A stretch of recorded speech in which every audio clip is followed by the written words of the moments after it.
Hello అండి అందరికీ welcome to Chandu talks. Mini blog లో నేను half day of my life చూపించబోతున్నాను. మార్నింగ్ లెగగానే నేను ఫస్ట్ చేసేది ఏంటి అంటే ఇల్లంతా వెళ్తురు రావాలి. సో దానికోసం నేను కర్టన్స్ ఓపెన్ చేసిన తర్వాత బయటకు వెళ్ళి బాల్కనీలో నిల్చొని ఏమైనా కొత్త పువ్వులు వచ్చాయేమో అని చూసుకుంటాను అనమాట. సో పువ్వులు అయితే వచ్చాయి, కానీ దానికి పురుగు ఎందుకు పట్టేసింది తెలియదు. మార్నింగ్ పిల్లలు స్కూల్కి వెళ్తారు కాబట్టి స్కూల్కి కావాల్సినవన్నీ రెడీ చేస్తున్నానండి. ఫస్ట్ టిఫిన్కి చట్నీ కోసం ఇలా టొమాటోస్, గ్రీన్ చిల్లీ, కొత్తిమీర వాష్ చేసి పెట్టుకున్నాను. ఇడ్లీలోకి పల్లి చట్నీ అయినా కొత్తిమీర చట్నీ అయినా చాలా బాగుంటుంది కదండి. కడాయి తీసుకొని దాంట్లోని ఆయిల్ వేసుకున్నాను. ఆయిల్ హీట్ అయిన తర్వాత జీరా ఫస్ట్ వేసుకున్నాను, తర్వాత ఆవాలు వేసుకున్నాను. కొంచెం వేగగానే ధనియాలు కూడా వేసుకున్నాను. అన్నీ ఒక్కొక్క స్పూన్ వేసుకుంటే చాలు. సో దాని తర్వాత పచ్చిమిరపకాయలు ఒక 2 వేసుకున్నాను. తర్వాత వెల్లుల్లి ఒక్కటి తీసుకొని దాన్ని కొంచెం కట్ చేసి వేసుకున్నాను. అలాగే అల్లం ముక్క కూడా వేసుకున్నాను. ఇక కరివేపాకు కూడా వేసుకున్నాను. దాని తర్వాత టొమాటోలు వేసుకుని అన్నీ కాస్త కలుపుకున్న తర్వాత మనం కాస్త సాల్ట్ కూడా వేసేసుకోవాలి. ఇప్పుడే ఇక్కడ నేను 1/2 స్పూన్ సాల్ట్ కూడా వేసేసానండి.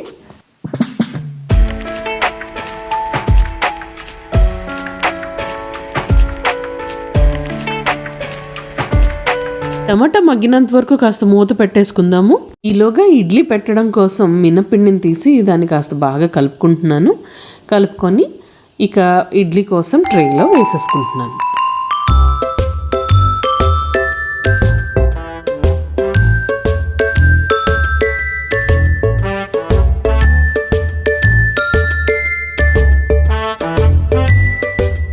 ఇంట్లోనైతే 6 ట్రేస్ ఉన్నాయి, కానీ మాకు 4 ట్రేస్ చాలు, అందుకే 4 పెట్టేశాను.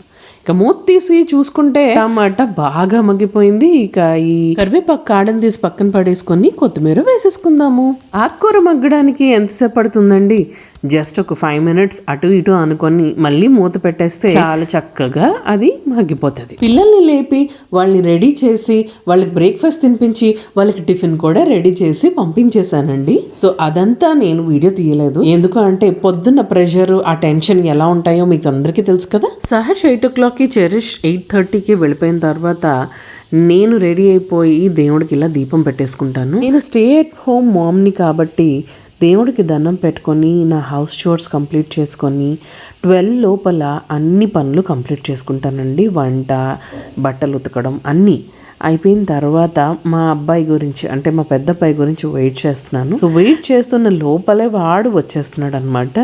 వర్కింగ్ ఉమెన్ అయినా స్టే ఎట్ హోమ్ అయినా లైఫ్ని ఒక షెడ్యూల్ ప్రకారం ఫాలో అవుతూ ఉంటే, ఒక టైం టేబుల్ ప్రకారం ఫాలో అవుతూ ఉంటే లైఫ్ చాలా బాగుంటుందండి. చేస్తున్నా చేయకపోయినా మనం టైం మేనేజ్మెంట్ ఫాలో అయితే ఆటోమేటిక్గా పిల్లలు కూడా అదే ఫాలో అవుతారు. వీడి ఇంటికి వచ్చి కాసేపు ఆడుకుంటున్నాడు, ఎందుకంటే దీని తర్వాత భోజనం చేయాలి. సో కొంచెం సేపు టైం దొరుకుతుంది, ఆ టైంలోని వీడు ఆడుకుంటున్నాడు అనమాట. భోజనం చేసి హోంవర్క్ చేయడానికి కూర్చున్నాడు. సో హోంవర్క్ చేసే లోపల వాళ్ళ తమ్ముడు వస్తాడు.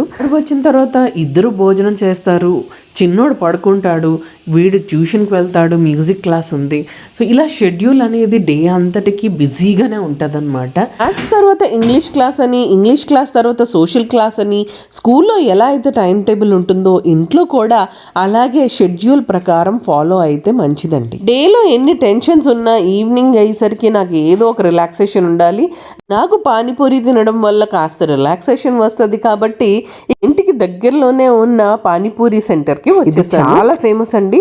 ఈవినింగ్ అయ్యేసరికి ఇక్కడున్న రష్ అంతా ఇంత కాదు. అయితే నా డే ఇలా కంప్లీట్ అయిపోయింది. మీకు ఈ వీడియో నచ్చితే ఓ లైక్ కొట్టండి. వీడియో ఎండ్ వరకు చూసినందుకు చాలా థ్యాంక్స్ అండి.